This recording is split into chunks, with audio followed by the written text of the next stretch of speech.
La voyance est une forme de médiumnité qui permet à l'être humain de percevoir des images et des pensées sur l'écran mental. Elle est liée au besoin de l'individu de comprendre et d'évoluer. Cependant, la voyance peut aussi représenter une forme de domination, car les sphères utilisent la réceptivité de l'individu pour le manipuler. Pour éviter cela, il est important de comprendre le symbole de la voyance et d'être au-dessus de ce qu'on perçoit, afin de ne pas être affecté par les tensions et les inquiétudes qu'elle peut causer. L'être humain nouveau sera à la fois réceptif et transmetteur d'énergie, assurant une circulation harmonieuse de cette énergie. La médiumnité et la voyance évoluent avec l'individu, et lorsque celui-ci atteint un état de fusion et d'harmonie, ses pratiques changeront de nature. On parlera alors d'une conversion de l'énergie en pensée mentale ou en image, et la relation psychologique entre l'image et le message ne sera plus présente. La communication médiumnique est une forme de transmission d'énergie à travers la conscience de l'homme. Cependant, il est important que l'homme soit au-dessus de ces formes et qu'il ne soit pas esclave de la voyance ou de la médiumnité. La voyance est souvent utilisée pour créer un avertissement chez l'homme afin de renforcer son lien avec les autres personnalités invisibles. Cependant, si l'homme n'est pas intégré dans son énergie et devient de plus en plus voyant, il devient esclave de sa voyance. Il est important pour l'homme de passer de la personnalité à la personne pour devenir conscient, intelligent et capable de se libérer des liens avec les autres personnalités invisibles. L'homme naïf doit prendre conscience des dangers liés à l'ouverture de ses centres d'énergie et garder son axe vertical pour éviter d'être manipulé par des personnalités invisibles. Il est nécessaire de détruire la naïveté chez l'homme pour qu'il puisse évoluer et devenir un être conscient et intégré.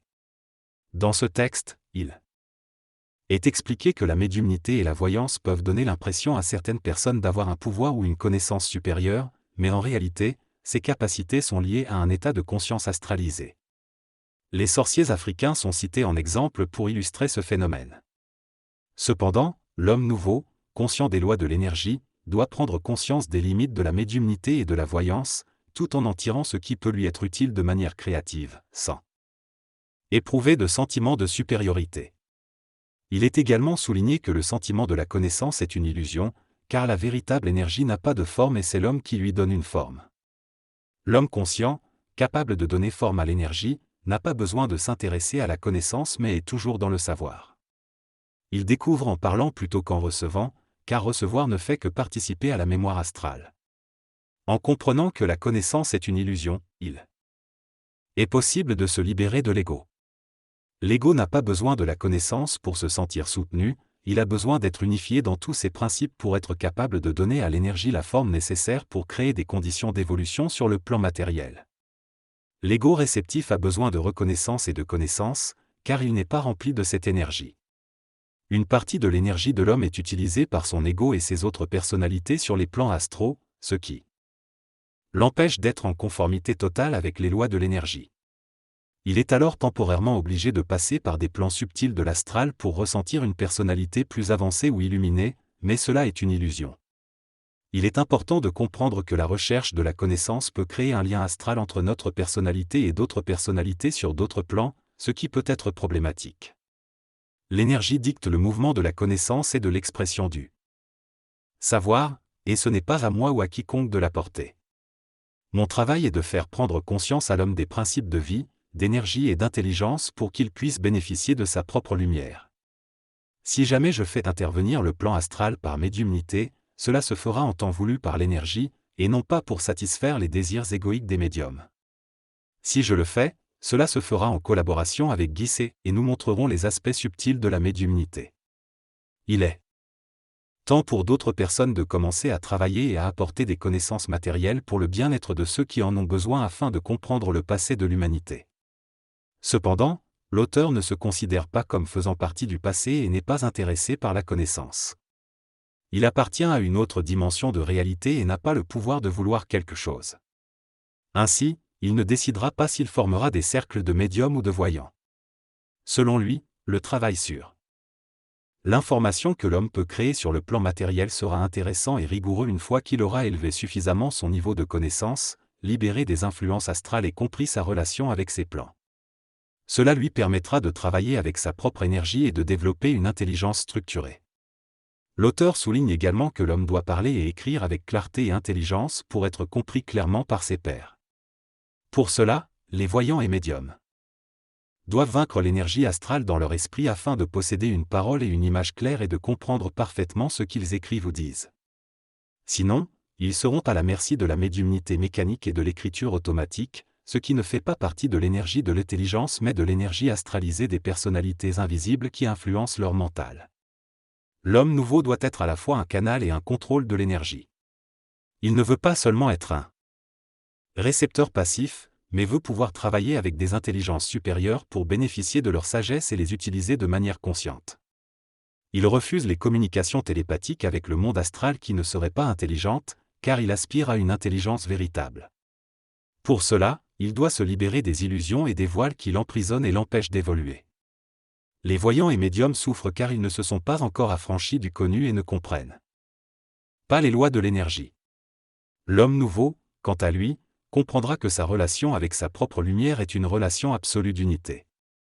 Les médiums de l'avenir apprendront à utiliser leurs dons dans un cadre plus évolué, sans souffrir de ce qu'ils voient ou entendent, car ils seront maîtres de la situation.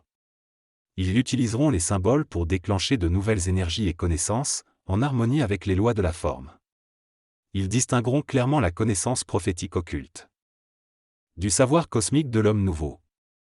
Les événements de la vie n'auront pas la même valeur psychologique pour l'homme nouveau conscient, car il comprendra la réalité matérielle et immatérielle du cosmos et sa relation avec l'énergie. La nouvelle forme d'homme n'aura plus besoin de soutien spirituel car il sera déconnecté de l'astral. Il pourra alors percevoir et comprendre l'évolution future de l'humanité grâce à une nouvelle énergie qui donnera aux formes une nouvelle qualité, une nouvelle substance. Il sera libre de ce qu'il voit, entend ou écrit, sans être psychologiquement lié à d'autres personnalités qu'il ne connaît pas. Il pourra ainsi avoir un contrôle total sur sa vie, indépendamment des événements transmis par sa voyance ou sa médiumnité.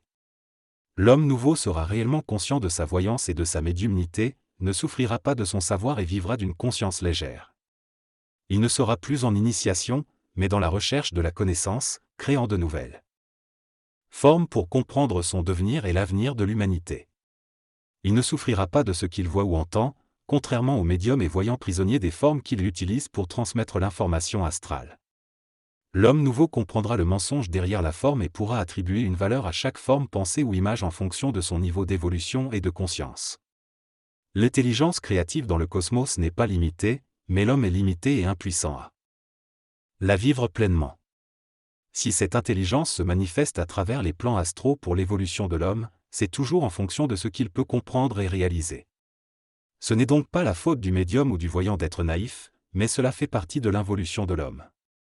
Cependant, il est du devoir du voyant ou du médium de sortir de cette naïveté et de prendre conscience que demain, on ne le qualifiera plus seulement de médium ou de voyant, mais d'intelligent utilisant la médiumnité ou la voyance pour communiquer de manière valable sur le plan matériel.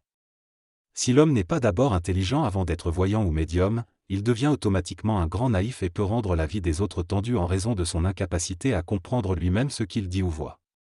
Les voyants et médiums sont donc essentiellement des perroquets de l'astral. L'homme nouveau, quant à lui, est un être de lumière qui voit facilement à travers ceux qui parlent. Le texte souligne l'importance de comprendre le sens de ce que l'on dit, même si cela peut avoir du sens pour les autres. Il soutient que cela ne sert à rien de dire quelque chose si on ne le comprend pas soi-même. Il suggère que plutôt que de parler sans comprendre, il vaut mieux ne rien dire et attendre d'avoir l'intelligence nécessaire pour comprendre ses propres pensées. L'auteur mentionne ensuite son expérience avec des perroquets qui, au fil du temps, ont évolué et ne sont plus intéressés à imiter les autres. Ils préfèrent désormais vivre en paix et comprendre que leur période de perroquet était juste une expérience passée.